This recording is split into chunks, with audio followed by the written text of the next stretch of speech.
Hello friends, this is Rani Sharma and today we are going to discuss about NCERT Class 6 History, Chapter 6 Kingdoms, Kings and an Early Republic। तो आप सभी का स्वागत है आपके अपने चैनल बी ए टीचर पर। आज हम NCERT क्लास 6 का चैप्टर 6 पढ़ेंगे, जिसमें हम राजा, राज्य और एक गणतंत्र के बारे में पढ़ेंगे। ठीक है, तो चलिए स्टार्ट करते हैं। इलेक्शन डे यानी कि चुनाव का दिन। संकरन woke up to see his grandparents all ready to go and vote। संकरन ने उठा और उसने देखा कि उसके ग्रैंड पेरेंट वोट डालने के लिए जा रहे हैं। They wanted to be the first to reach the polling booth। वो पोलिंग बूथ पर सबसे पहले जाना चाहती थी। Why? क्यों? संकरन wanted to know। संकरन ये जानना चाहता था। Were they so excited? वे बहुत ज़्यादा, वे इतने एक्साइटेड क्यों थे? Somewhat impatiently, मतलब इतने ज़्यादा कि सब्र नहीं था। His grandfather explained। उसके ग्रैंडफादर ने कहा, We can choose our own rulers today। आज हम अपना शासक चुनने जा रहे हैं। ठीक है, इसलिए इतना ज़्यादा एक्साइटेड है। How some man become rulers. तो पहले रूलर्स कैसे बनते थे, यानी शासक कैसे बनते थे। चूजिंग लीडर्स और rulers by voting is something that has become common during the last 50 years और सो। लगभग 50 सालों से लोगों के द्वारा लीडर या शासक चुना जाना कॉमन हो गया है। ठीक है। How did man become rulers in the past. तो पास्ट में यानी कि पहले कैसे बनते थे लोग शासक।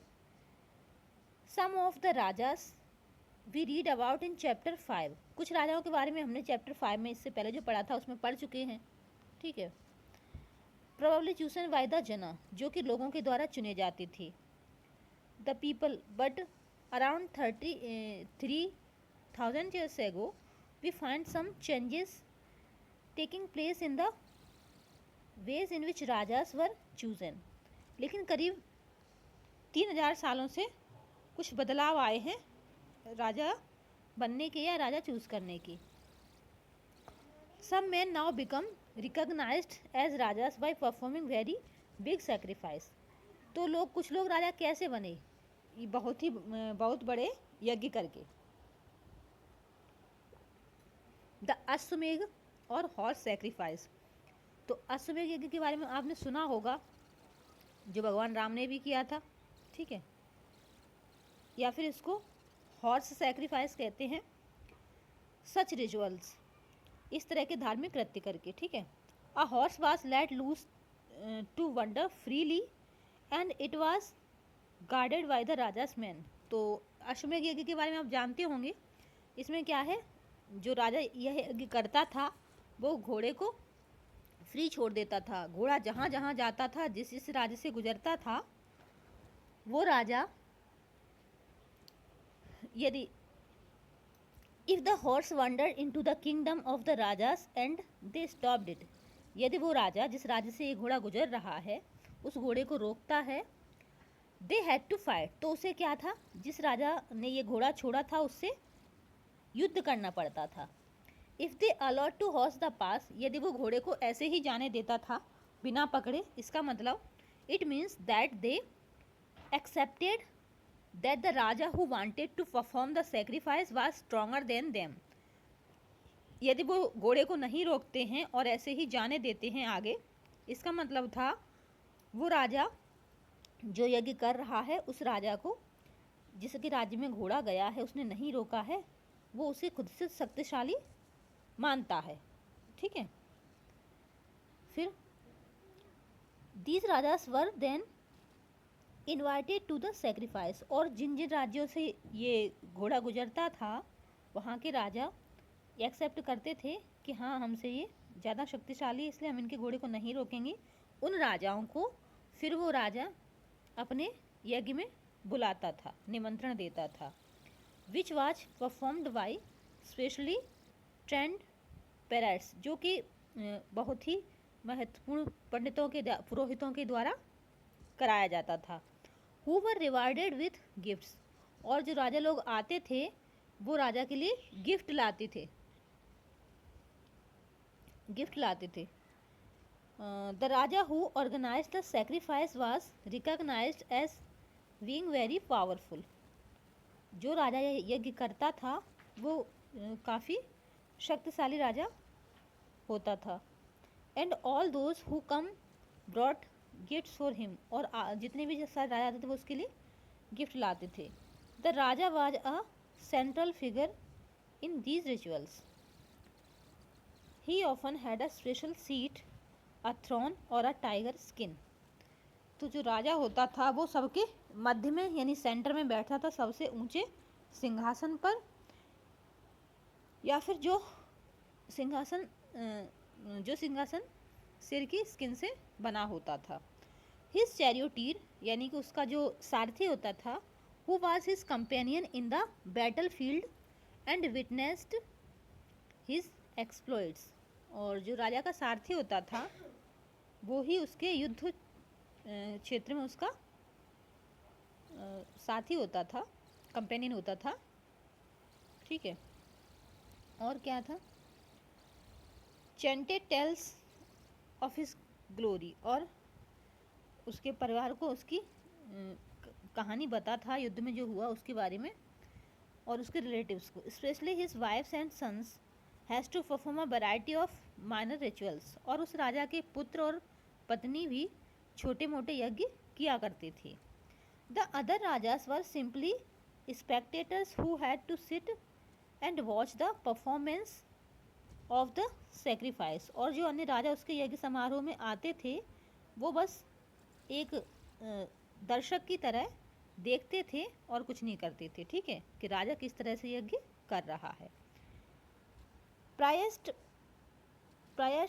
Performed the rituals including the sprinkling of sacred water on the king. तो जो पुरोहित होता था वो राजा के ऊपर पवित्र जल छिड़कता था। द ऑर्डिनरी पीपल, जो सामान्य लोग थे, द विश और वैश्या आल्सो ब्रॉट गिफ्ट, विश और वैश्य वो भी राजा के लिए गिफ्ट लाते थे। However some people such as those who were regarded as Shudras by priests were excluded for many rituals, और जो पुरोहितों के द्वारा शूद्र लोग थे, मतलब पुरोहित ने क्या है इनको अलग कर दिया था, वो इसमें भाग नहीं ले सकते थे, ठीक है। अब यहाँ हम थोड़ा वर्ण व्यवस्था के बारे में जानेंगे कि वर्ण व्यवस्था क्या होती है। आप सभी जानते ही होंगे, लेकिन फिर भी थोड़ा सा पहले क्या होती थी उस तरह से जानेंगे अभी, और पहले में क्या अंतर है। We have many books, they were composed in north India. हमारे पास कई सारी बुक्स हैं जो नॉर्थ इंडिया में कंपोज्ड हुई, यानी कि लिखी गई थी, रची गई थी, specially in the area drained by the Ganga and the Yamuna.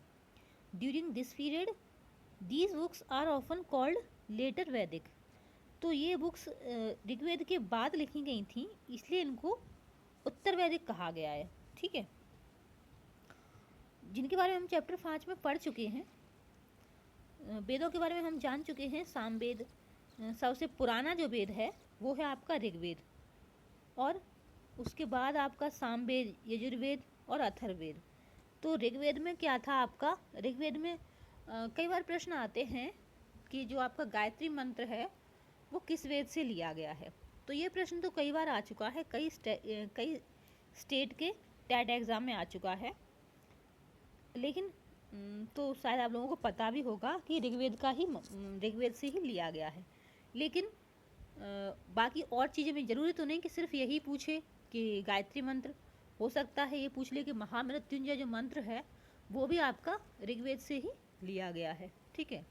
और इसके बाद श्री सूक्त है, कुछ सूक्त भी हैं वो भी आपके ऋग्वेद से लिए गए हैं, तो वेदों के बारे में थोड़ा सा याद आ गया इसलिए बता देते हैं, क्योंकि प्रश्न कहीं से भी आ सकता है। हमें एक एक सिर्फ प्रीवियस ईयर के अकॉर्डिंग तो चलना ही है, लेकिन साथ में कुछ एक्स्ट्रा भी तो करना है, क्योंकि प्रीवियस ईयर सेम तो पूछ भी सकता है, लेकिन कुछ एक्स्ट्रा करके चलना ज़्यादा बेहतर रहता है, क्योंकि अलग यदि पूछ दिया तो हम उसके लिए प्रिपेयर तो होंगे ना। उसके बाद आपका यजुर्वेद है। यजुर्वेद में क्या है, आपकी यज्ञ की विधियों के बारे में, और ये गद्यमय है, ठीक है। और तीसरा है आपका सामवेद। सामवेद को संगीत शास्त्र का मूल कहा गया है, या जनक भी कह सकते हैं, किसी भी तरह से लिख सकते हैं। जैसे एक प्रश्न आया था कि टीडी, ऐसा कुछ था, मुझे याद नहीं, टीडी करके था ऑप्शन में, रामचरितमानस के रचयिता कौन है, ऐसे करके था, और टीडी शॉर्ट फॉर्म में लिखा हुआ था। तो लोग नहीं समझ पाए कि टीडी क्या है, क्योंकि टीडी से मतलब तुलसीदास था, लेकिन शॉर्ट फॉर्म में दे दिया तो प्रश्न कैसे भी चेंज कर सकता है, इसलिए हमें हर चीज़ अच्छे तरीके से समझ के पढ़नी है, ठीक है। फिर क्या था आपका सामवेद, आपको संगीत का वेद हो गया। सामवेद के बाद आता आपका Atharvaveda.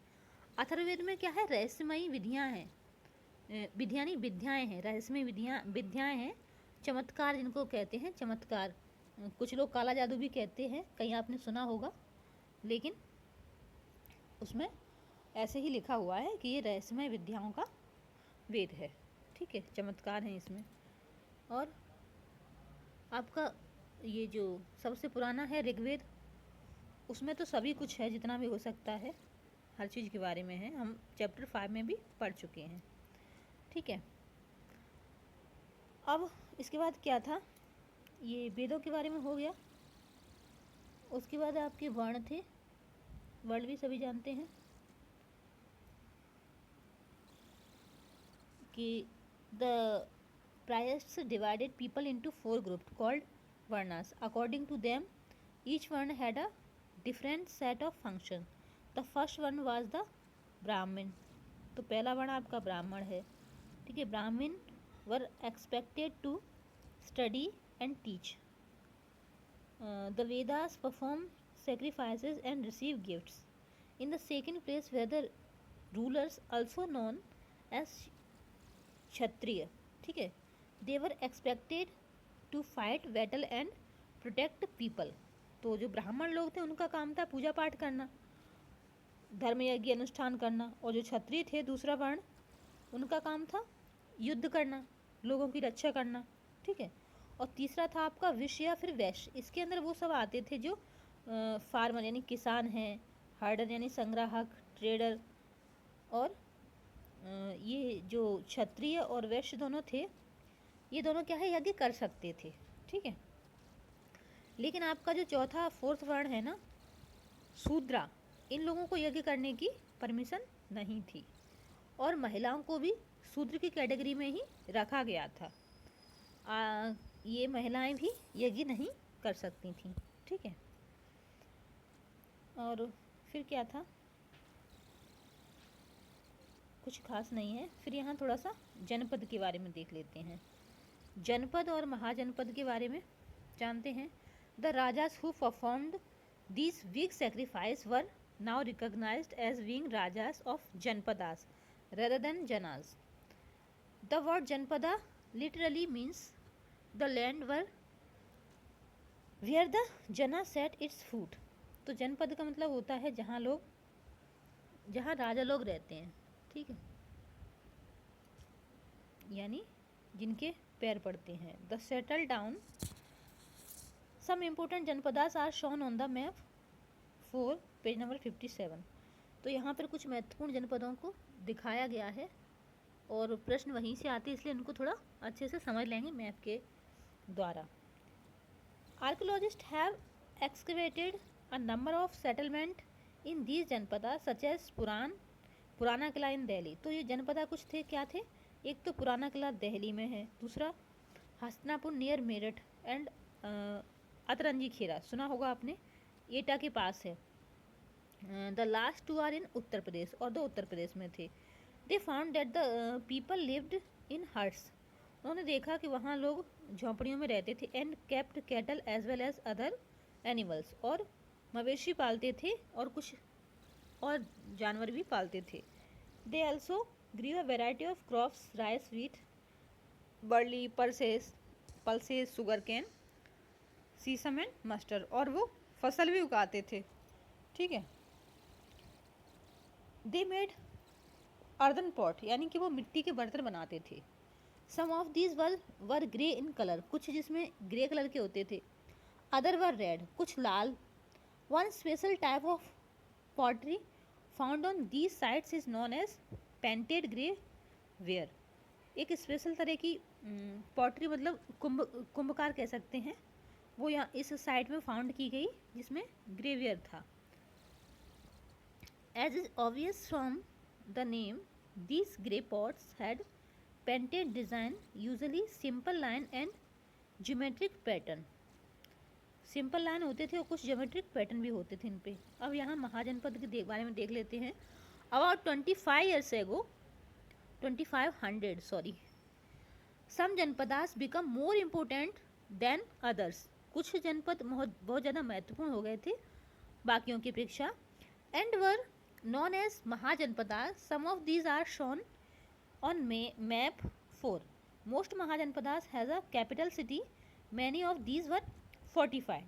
These means that huge walls of wood, brick or stone were built around them. तो इन्होंने जो जनपद थे उनकी खुद की कैपिटल थी और किलेबंदी की हुई थी उन्होंने।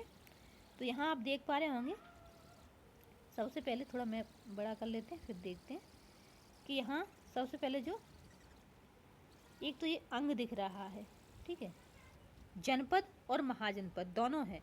तो जहाँ जहाँ आपको ये पॉइंट दिख रहे हैं वो महाजनपद थे और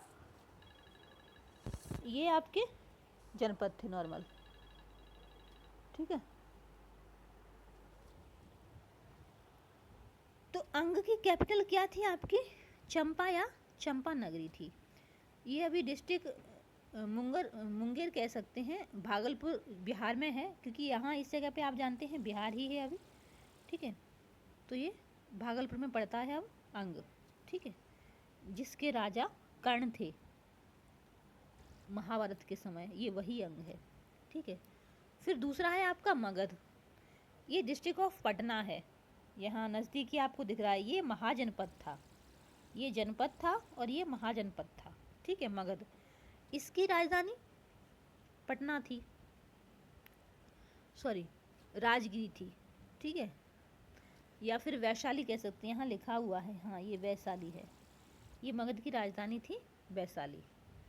ठीक है। और फिर वैशाली या वाजी भी जिसको कहते हैं, ये दोनों ही उसकी, ये दूसरा जनपद है बाजी। मगध की राजधानी आपकी वैशाली थी और अंग और बाजी आपके जनपद थे। ठीक है। फिर है आपका, और कौन से थे? काशी डिस्ट्रिक्ट, पांचाल, हस्तिनापुर, उज्जैन, और ये आपका गांधार और ये हस्तिनापुर। ये गांधार है, ये हस्तिनापुर है। तो गांधार की आपकी कैपिटल थी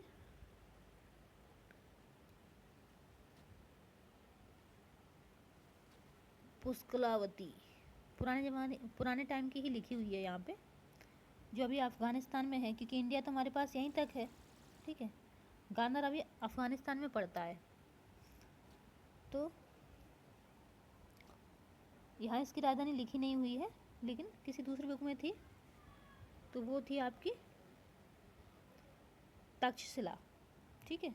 यहाँ इसमें सॉरी दिया तो है तक्षशिला, ये रही, इसकी राजधानी थी तक्षशिला। ठीक है। तक्षशिला या फिर पुष्कलावती कह सकते हैं इसको। और कौन सा था? हस्तिनापुर था आपका। ठीक है। और ये उज्जैन, अवंती, ये आपकी जनपद हैं और महाजनपद दोनों ही हैं। फिर इसके बाद आगे, forts were probably built because people were afraid of attacks from other kings and needed protection। तो जो किलेबंदी हुई या किले बने वो इस वजह से बने क्योंकि एक तो दूसरे राजा अटैक नहीं कर पाए उस डर से, अटैक के डर से, और दूसरा कुछ राजा क्या थे, ये भी दिखाने के लिए, शो ऑफ करने के लिए, they show how rich and powerful they were by building really large, कि वो कितने शक्तिशाली हैं। ठीक है, इसलिए भी। और ये किलेबंदी किस तरह की हुई, इस तरह की आप देख पा रहे होंगे, ये पिक्चर है, इस तरह से किले बनाए जाते थे पहले। ठीक है, फिर है आपका यहाँ पे, the new rajas now began maintaining army, soldiers were paid regular salaries and maintained by the king throughout the year. तो अब ये क्या हुआ था, जनपद महाजनपद होने के बाद क्या था, राजा लोग क्या करने लगे थे, आर्मी यानी सैनिक रखने लगे थे और उन्हें रेगुलर तनख्वाह पे, ठीक है, रेगुलर सैलरी देने लगे थे और पूरी साल तक रखने लगे थे। ठीक है, पूरी साल की सैलरी दिया करते थे रेगुलर और रखने लगे थे। फिर क्या था, some payments were probably made using punch marked coins, और ये जिनको हम पंच मार्क कॉइन उन्हें कहते हैं जो सिक्के होते हैं, आहत सिक्के, सॉरी आहत सिक्के होते हैं ना, आहत सिक्कों को पंच मार्क कॉइन कहा जाता था, जो कि सैलरी के रूप में उन्हें दी जाती थी। ठीक है, फिर क्या हुआ, taxes, as the ruler of the Mahajanapadas were a building huge fort maintaining big armies they needed more resources. तो जब महाजनपदों को बड़े बड़े किले बनाने के लिए और बड़ी बड़ी आर्मी रखने की ज़रूरत पड़ी, तो भाई उन्हें मेंटेन करने के लिए पैसे भी तो चाहिए, मोर रिसोर्स चाहिए, पैसे चाहिए और भी सारी चीज़ें चाहिए। And they needed official to collect these, तो वो क्या करने लगे, टैक्स कलेक्ट करने लगे। ठीक है, so instead of depending one occasional gifts brought by people, as in the case of Raja of Janpada, they started collecting regular taxes। और फिर क्या हुआ, वो जो जनपद थे वो रेगुलर टैक्स कलेक्ट करने लगे।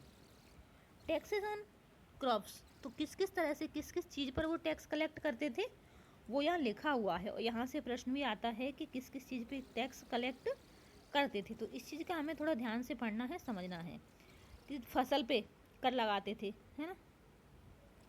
Taxes on crops were the most important, तो फसल का जो टैक्स था वो बहुत महत्वपूर्ण था। This was because most people were farmer, और ये इसलिए था क्योंकि ज़्यादातर लोग किसान थे। Usually the tax was fixed at 1/6, यानी 1/6 था आपकी फसल का छठा हिस्सा। फिर था ऑफ व्हाट वाज प्रोड्यूस्ड, उन्होंने जो भी उगाया है। दिस वाज नोन एज भाग और शेयर, तो भाग या शेयर कह सकते हैं इसको।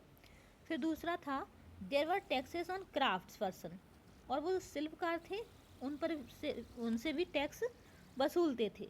This could have been in the form of labour, जो लेकिन उनसे किस रूप में वसूलते थे, उनसे लेबर के रूप में। ठीक है, उनके लिए, राजाओं के लिए काम करो आप।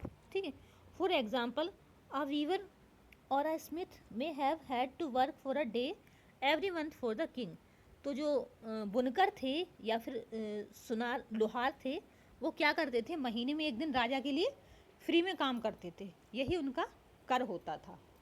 फिर है हार्डर्स वर आल्सो एक्सपेक्टेड टू पे taxes in the form of animals and animals produce, तो जो हार्डर्स थे यानी पशुपालक थे वो भी टैक्स चुकाते थे, किस रूप में, एनिमल प्रोडक्ट, जैसे दूध दही मक्खन जो भी मल प्रोडक्ट होते थे उस टाइम के, अभी भी, तो उस रूप में वो पशुपालकों से कर लेते थे। और फिर there were also taxes on goods that were bought and sold through traders, और जो ट्रेडर्स थे आपके यानी कि ट्रेडर्स को क्या कहेंगे, हिंदी पढ़ने लगो तो इंग्लिश भूल जाते, इंग्लिश पढ़ने लगो तो ये, चलिए ट्रेडिंग जो करते हैं मतलब व्यापारी, हाँ व्यापारी कह सकते हैं। याद आने लगी, मेमोरी मतलब ठीक हो रही है काफ़ी। तो जो व्यापारी थे उनसे किस रूप में लेते थे?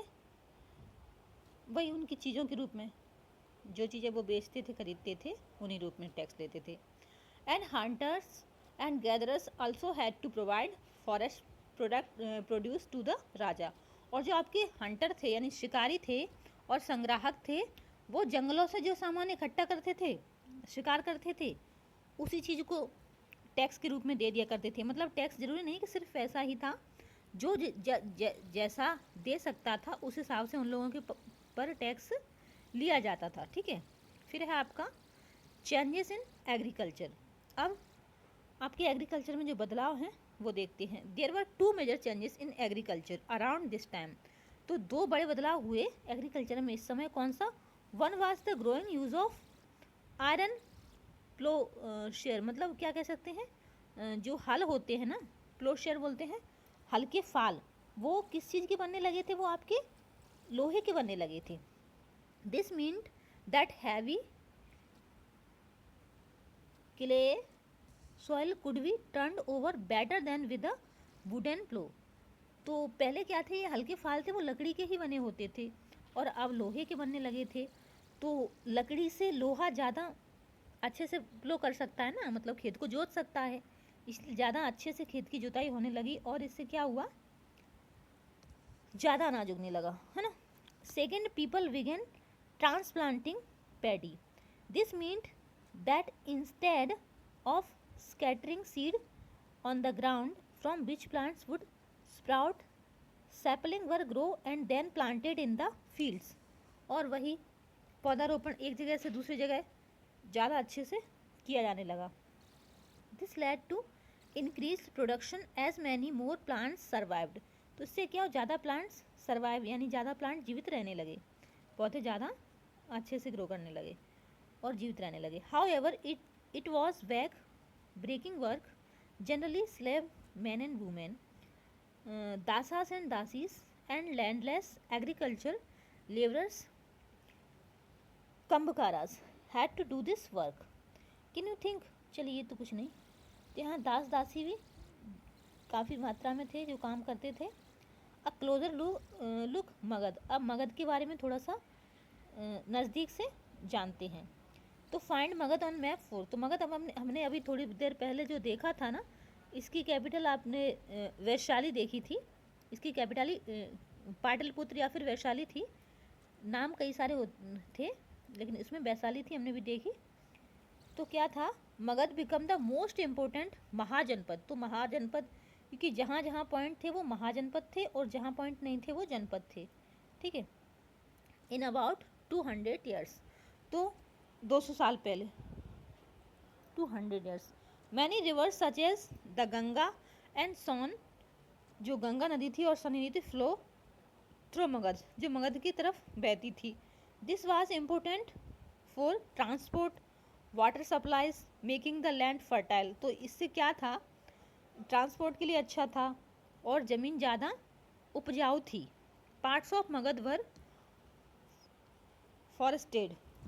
forested elephants which lived in the forest could be captured and trained for the army।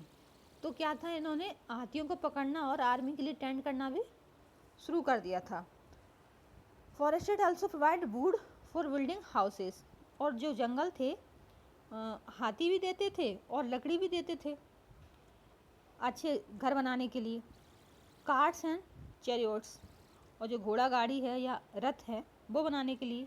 Besides there were iron ore mines in the region that could be tapped to make strong tools and weapons. और iron ore यानी कि लोहा भी काफ़ी मजबूत हथियार बनाने के लिए यूज़ होने लगा था। Magadha had 2 very powerful rulers. Magadha पे 2 बहुत ही शक्तिशाली शासक थे। कौन था? बिंबिसार एंड अजातशत्रु। ठीक है, who used all possible mean to conquer other janapadas. ठीक है,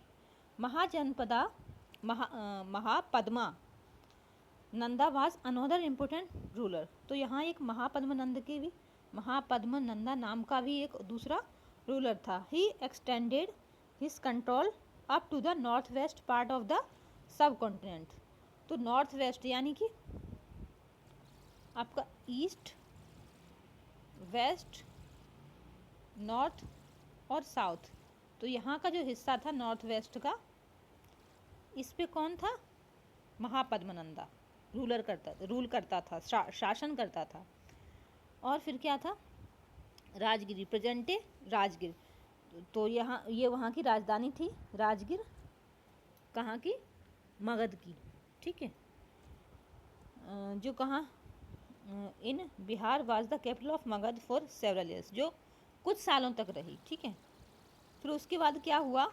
letter the capital was shifted to Pataliputra. उसके बाद क्या हुआ? पहले राजगिर थी, उसके बाद पाटलिपुत्र शिफ्ट हो गई, राजधानी बदलती रहती है ना, जो अगर प्रेजेंट डे देखा जाए तो पटना में है, ठीक है। More than 2300 years ago, a ruler named Alexander, who lived in Macedonia in Europe, wanted to become a world conqueror. Of course, he didn't conquer the world but did conquer parts of Egypt and West Asia.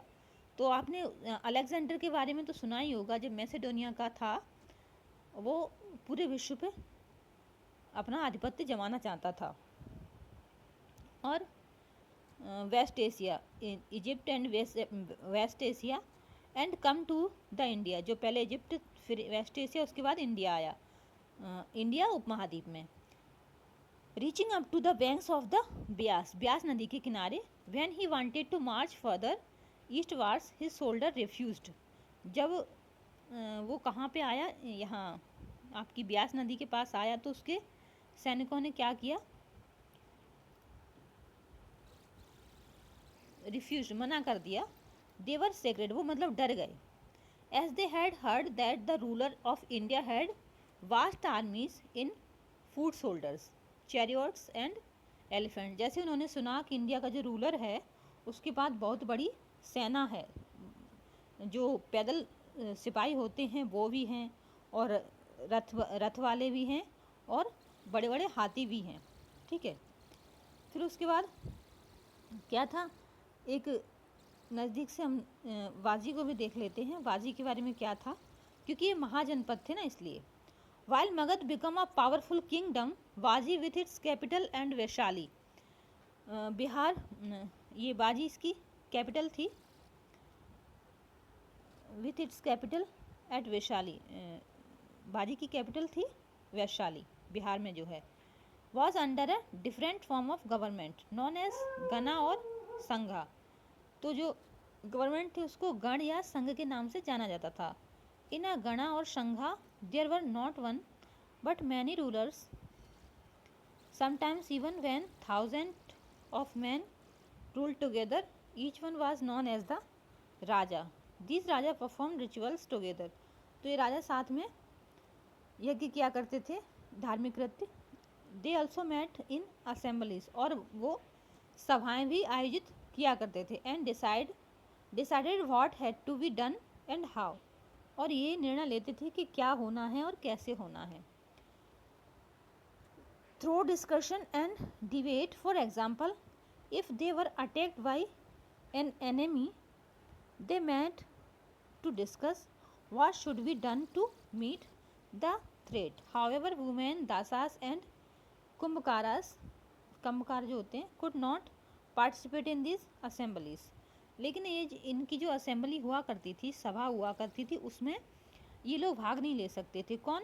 महिलाएं, दास और कुंभकार, ये लोग भाग नहीं ले सकते थे। और यहीं से प्रश्न भी आता है आपके सीटेट में कि कौन कौन भाग नहीं ले सकता था, ठीक है। तो ऐसे इसीलिए सीटेट के क्वेश्चन थोड़ा लेंदी हो जाते हैं, क्योंकि वहाँ पूरा लैंग्वेज लिख देते हैं ना, इसलिए। Both the Buddha and Mahavira about whom you will read in chapter 7 belong to ganas और संघा। तो ये अब चैप्टर 7 में हम महावीर और बुद्ध के बारे में थोड़ा सा पढ़ेंगे, थोड़ा सा क्या, जितना भी है पढ़ेंगे। Some of the most vivid description of life in the Sangha can be found in Buddhist book. तो संघ के बारे में, बुद्धिस्ट बुक के बारे में भी पढ़ेंगे थोड़ा सा। अब यहाँ क्या बच जाता है आपका?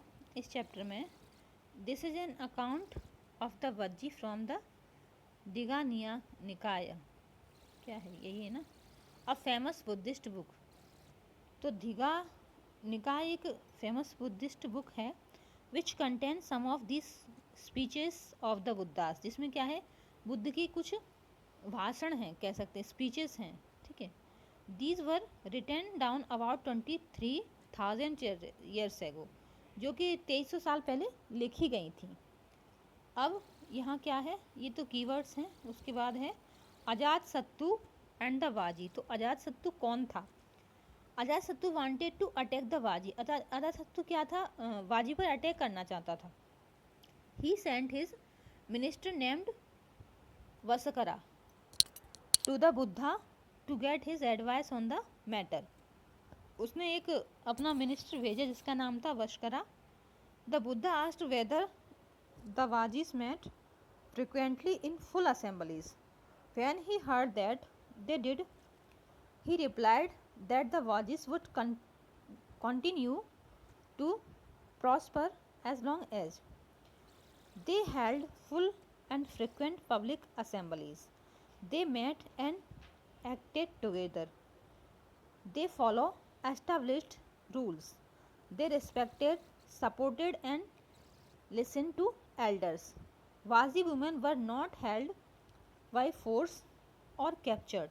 तो यहाँ के कुछ नियम थे कि क्या क्या नहीं होता था। Chaityas local shrines were maintain in both town and village. Wise sentence who followed different beliefs were respected and allowed to enter and leave the country freely. फिर rajas of powerful kingdom tried to conquer the Sangha. Nevertheless, these lasted for a very long time, till about 1500 years ago, when the last of the Gana or Sangha were conquered by the Gupta rulers, about whom you will read in chapter 11. तो यहाँ अब यहाँ फिर थोड़ा सा इसके बारे में देख लेते हैं।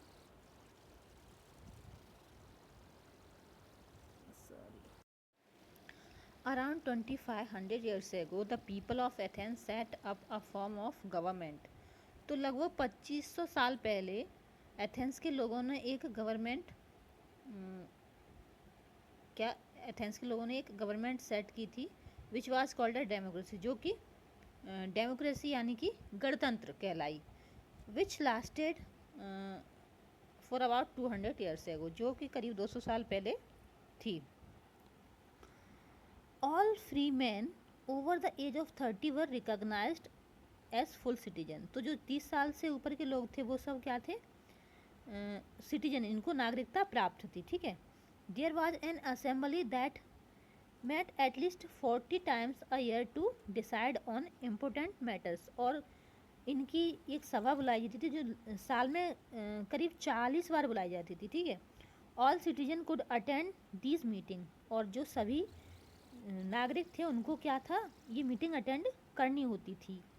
Appointment for many positions were made through lottery. और जिसमें जो अपॉइंटमेंट होती थी वो लॉटरी के द्वारा होती थी। All those who wanted to be chosen gave in their names and then some were selected through lottery. और ये क्या है, लॉटरी के द्वारा इनको सिलेक्ट किया जाता था। Citizens were expected to serve in army and the navy. However women were not considered citizen. तो वहाँ के जो लोग थे उनको आर्मी और नेवी में क्या था, अपनी सेवा देनी ही होती थी, ठीक है। और महिलाओं को यहाँ सिटीजन यानी नागरिकता नहीं थी, कह सकते हैं कि वोट देने का अधिकार नहीं था आज देखा जाए तो, आज के समय से। Also many foreigners who lived in worked in Athens as merchants and craftsperson did not have the rights as citizen. तो वहाँ के जो कुछ परदेसी कह सकते हैं, फॉरेनर को, विदेशी थे या फिर मर्चेंट यानी व्यापारी और क्राफ्ट पर्सन शिल्पकार थे, उन लोगों को भी नागरिकता नहीं थी। Beside there were several thousand slaves in Athens who worked in mines. तो बहुत सारे यहाँ क्या थे, स्लैव यानी दास थे जो फील्ड में और माइन यानी वो होती ना, क्या कहते हैं इनको, अरे माइंस जानते ना, खदान, खदान, उनमें काम करते थे, हाउस होल्ड एंड वर्कशॉप, और घर में भी काम करते थे, दुकानों पे भी काम करते थे। They too were not treated as citizen, उनको भी नागरिकता नहीं थी। तो इसलिए यहाँ पे ये प्रश्न दिया गया है, do you think this was a true democracy? तो आपको क्या लगता है, क्या सच में यही डेमोक्रेसी है, यानी कि यही गणतंत्र है जहाँ नागरिकता सबको ना होकर कुछ कुछ लोगों पर ही है ना? कुछ वहाँ टर्म्स एंड कंडीशन हो गए ना। फिर यहाँ आपको बताना है स्टेट वेदर ट्रू और फॉल्स, क्या सही है क्या गलत है। तो आपका क्वेश्चन नंबर 1 है, raja who left the ashvamedha horse pass through their lands one invited to the sacrifice. तो जो राजा यज्ञ का घोड़ा छोड़ता था और वो जिस राजा के वहाँ जाते थे, जिस राज्य से गुजरता था, उनको निमंत्रण देता था। तो ये बात सही है, हम पढ़ चुके हैं, तो ये तो आपका ट्रू हो जाएगा, option A is the true answer. फिर आपका दूसरा, the charioteer sprinkled second water on the king. तो ये आपका गलत है, क्यों? क्योंकि राजा के ऊपर जो पवित्र जल का छिड़काव था वो पंडित करते थे, ना कि उसका सारथी, ठीक है, पुरोहित क्या करते थे। Archaeologists have found places in the settlement of the janapada palaces, sorry palace है ये, पैलेसेस।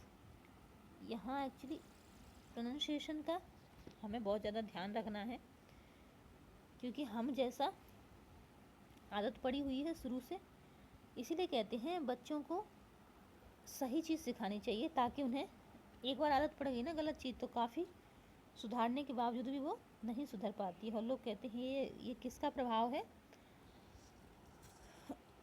अपनी मदर टंग का, एक्सेंट का प्रभाव है। लेकिन ऐसा नहीं होता, यदि हम शुद्ध उच्चारण करते हैं तो शुद्ध सुनते हैं तो शुद्ध बोलते भी हैं, ठीक है। इसलिए हमें स्पेशली शाह और सा में ध्यान रखना चाहिए, जैसे इंग्लिश न बोलकर इंग्लिश बोलना चाहिए। और कोशिश कर रही हूँ मैं, कई बार मैं भी गलत कर देती हूँ, लेकिन प्रैक्टिस तो अपनी चालू ही है, तो कोशिश करती हूँ गलती ना हो, लेकिन फिर भी हो जाए तो आप देखिए, आप भी इस चीज़ पर ध्यान दीजिए, क्योंकि हम यहाँ परफेक्ट तो कोई भी नहीं है, ठीक है। और जो अपने आप को इम्प्रूव कर रहा है ना समय के साथ, वही इंसान है। इसलिए इम्प्रूव करना चाहिए, हमें सीखते रहना चाहिए, अपने आप को इम्प्रूव करना चाहिए, इम्प्रूवमेंट अपने अंदर लाना चाहिए, तब तो ठीक है। जो कुछ नहीं कर रहे हैं उससे बेहतर है। तो थर्ड क्वेश्चन है, ये फोर्थ है, pots to store grain were made out of painted greyware. तो ये आपका गलत है, क्यों? क्योंकि जो ग्रेवियर कहलाते थे वो अनाज यानी ग्रेन स्टोर करने के लिए नहीं, बल्कि कुछ महत्वपूर्ण लोग आते थे, उनके सामने प्रेजेंट किए जाते थे, उनको खाना परोसा जाता था उसमें, ठीक है। Many cities in mahajanapadas were fortified. तो ये तो आपका करेक्ट हो जाए, क्यों? क्योंकि जो महाजनपद की ज़्यादातर सिटीज़ थी ना, वो फोर्टिफाइड थी। फोर्टिफाइड का मतलब होता है किलेबंदी, ठीक है। तो किलेबंदी तो थी वहाँ पे, ठीक है। अब है यहाँ पे